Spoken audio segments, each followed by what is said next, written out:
गद्दार म्हणणं काही गुन्हा आहे का? नाही. पक्ष म्हणजे एक वैचारिक वारसा असेल, विचारांचा वारसा हा घेऊन एक चालणारा एक संघटन किंवा समूह आपल्याला म्हणता येईल. प्रत्येक पक्षाचं विचारधारा असते ते वेगळे वेगळे असते आणि काहीची विचारधारा ही एक असते, ते अलायन्स करतात, म्हणजे ते संघटन करतात आणि ते युती करतात. आता महाराष्ट्रामध्ये सुद्धा असे अनेक पक्ष आहेत. प्रत्येक पक्षांची भूमिका, वैचारिक धारा ह्या वेगळ्या वेगळ्या आहेत.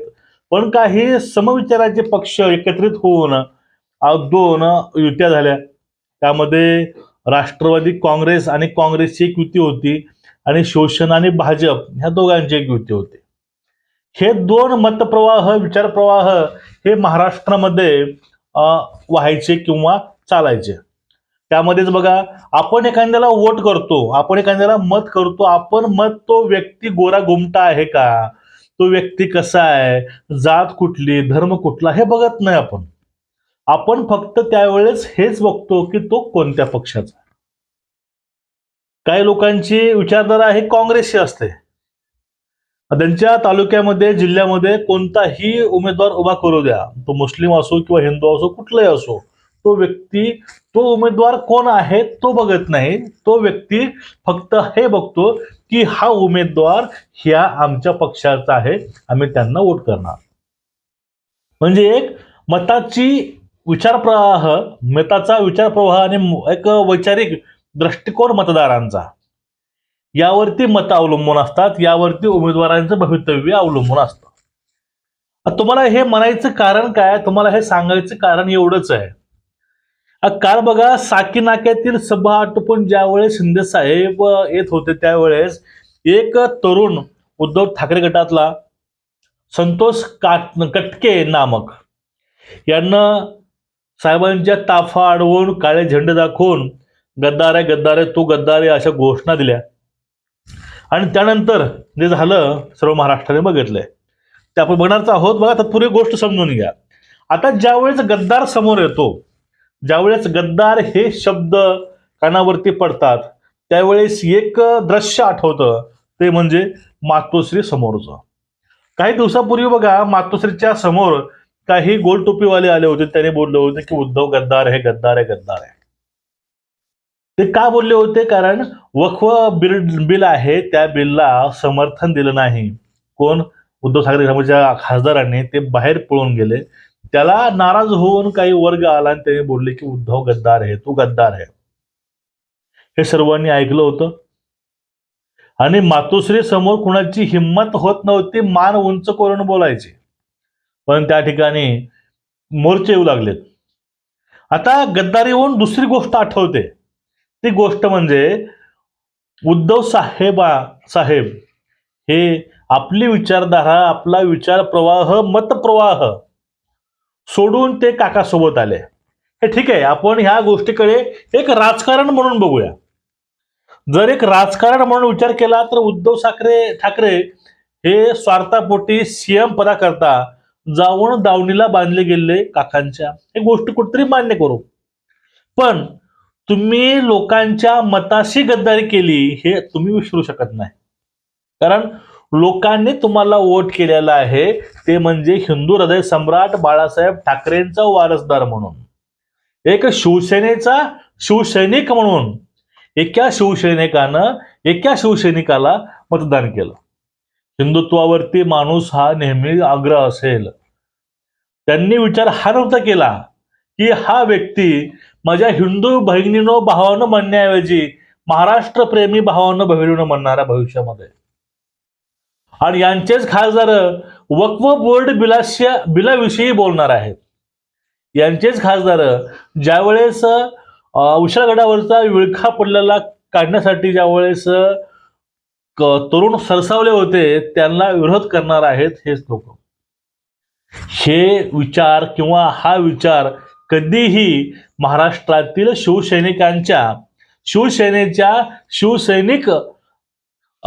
सैनिकानं कधी केला नव्हता की आपल्यावरती अशी वेळ येईल, आपल्या मतांना या ठिकाणी मतांशी आपल्या गद्दारी होईल, हा विचार त्यांनी केला नव्हता. पण त्यांच्या मतांशी बेईमानी झाली. यांचे मत एकूणच बघा, या पक्षामधील जे ठाकरेंचे आमदार होते त्यांनी मत हिंदुत्वासाठी घेतलेले आहेत आणि हिंदुत्वाचे मतं घेऊन जाऊन ते बसलेले आहेत लिंबराडू गँगमध्ये. मग अशा वेळेस गद्दारी केली कोण? इथं हा एक मुद्दा येतो. तुम्हाला पहिलं बोललेलं आहे, पहिलंच वाक्य, ते राजकारण असू शकतं, पण हिंदुत्वाच्या मताविषयी मतदारांशी गद्दारी कोणी केली हे पूर्ण महाराष्ट्राला माहित आहे. ज्यांनी मत हिंदुत्व या विषयावरती किंवा हिंदुत्व ह्या मुद्द्यावरती केलंय त्यांचा भ्रमनिरास, त्यांच्या मताशी गद्दारी हे कुणी केली तुम्हाला सर्वांना माहिती आहे. आता विषय येतो, तो विषय कुठला? एक दोगलापण म्हणा किंवा हे नवीन नाही. बारामतीच्या काकाविषयी काहीतरी खोतांनी बोललं होतं, त्यावेळी त्याचा आहापोह केला. कारण काय म्हणे ते चाणक्य आहेत, म्हणे ते वयस्कर आहेत, पण तो व्यक्ती 84 वय असून स्वतःला तरुण समजतो. 84 वर्षाच्या माणसाला LIC सुद्धा काढता येत नाही, त्यांना गव्हर्नमेंट नोकरी करता येत नाही. म्हणजे हे शेवटचं घरी बसून राहायचं वय आहे. ह्या वयात एखादा व्यक्ती स्वतःला तरुण म्हणतो आणि अशा तरुण व्यक्तीविषयी जर खोताने बोललं होतं त्यावरती राजकारण करण्यात आलं की हे बोलणं चुकीचं आहे, हे बोलणं बरोबर नाही, हे अशा गोष्टी. पण ज्या वेळेस जे आपले उपमुख्यमंत्री फडणवीस साहेब आहेत त्यांच्या पोटाविषयी टरबुजा म्हणलं जातं त्यावेळेस यांना मजा वाटते, यांना कुठे कळी फुलते आणि सगळे हसायला लागतात. आता ही गोष्ट झालेली आहे गद्दाराची. बघा, संविधानिक पदावरती व्यक्ती कोणताही असो त्या व्यक्तीच्या विरोधामध्ये बोलणं म्हणजे संविधानाचा अपमान आणि त्या संविधानिक पदाचा अपमान होतो. तुम्ही वैयक्तिक शिंदेविषयी काय बोलायचं बोला, पण तो त्या पदावरती आहे, पदाचा मान हा सर्वांनाच राखता आला पाहिजे. आता एक संतोष खटके नामक एक व्यक्ती आला, काळे झेंडे घेऊन दाखवले आणि तू गद्दार आहे, गद्दार आहे बोलला. त्या जवळच एक काँग्रेसचं तिथं ऑफिस होतं, त्यामध्ये काही काँग्रेसचे तरुण युवक बसलेले होते.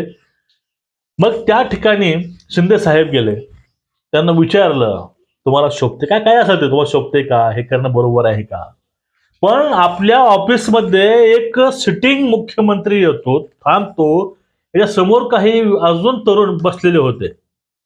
एक शिष्टाचार असतो की आपल्यापेक्षा काय वयस्कर माणूस किंवा एखादा मोठ्या उच्च पदावरील माणूस आपल्या समोर उभा असेल तर आपण सुद्धा आदरानं एक मान सन्मान म्हणून, एक मान म्हणून, आदर म्हणून एक उभा राहणं ही आपली संस्कृती आहे.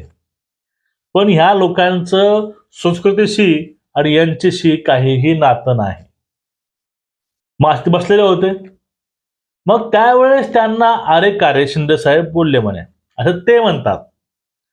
त्यावरती यांना राग आला आणि ते म्हणतात की मी शाखा प्रमुख आहे, मला त्यांनी अशी भाषा वापरायला नको होती. पण ते विसरून गेले की आपण जे भाषा वापरली माननीय मुख्यमंत्री साहेबांना, ती भाषा कोणती गद्दार गद्दार आहे किंवा अरे तुरे केला किंवा ते खुर्चीवरचे उठले नाहीत, हे सगळं योग्य होतं. फक्त मुख्यमंत्री बोले चुकीचं होतं.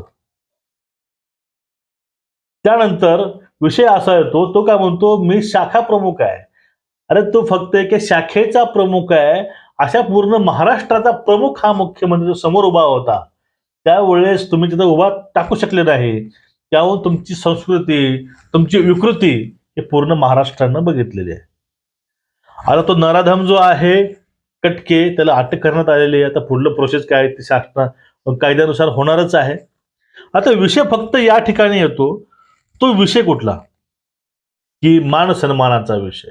मान सन्मान कुणाच्या रक्तामध्ये आहे त्यांनी सांगायची परत गरज नाही. एका रूम मध्ये बसून फेसबुक लाईव्ह घेण्या पलीकडचा हा मुख्यमंत्री आहे. शेतकऱ्याच्या बांधावर येणारा मुख्यमंत्री आहे.